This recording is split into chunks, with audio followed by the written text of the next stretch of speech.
Here's Trump's advisor, Stephen Miller, threatening to arrest Governor of Illinois, J.B. Pritzker, on charges of seditious conspiracy. This is after J.B. Pritzker has been going around to media outlets saying that Trump is trying to use the military to influence the upcoming elections.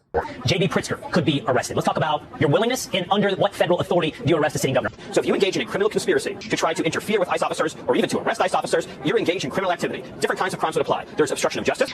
There is seditious conspiracy charges. Seditious conspiracy charges. Seditious conspiracy charges. Like Stephen Miller is giving the pretext that Governor Pritzker is obstructing the lawful execution of justice, i.e. impeding his ICE agents from detaining U.S. citizens. But it's actually because Governor J.B. Pritzker has been going around sounding the alarm to Trump's true intent, which is to use the American military to influence the upcoming elections. And now, why do you think he's going to steal the election?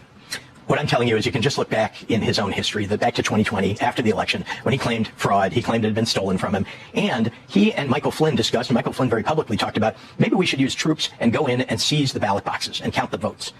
You don't think Donald Trump heard that and thought maybe that's a good idea? And here we are. He's sending troops onto the streets of American cities, into blue states, in blue cities. But yes, he is challenging the integrity of the next election by sending troops into our cities. That's what I believe this is about. It isn't about fighting crime. He said he's going after the worst of the worst. That is not what they're doing. They are literally going after black and brown people because of the color of their skin.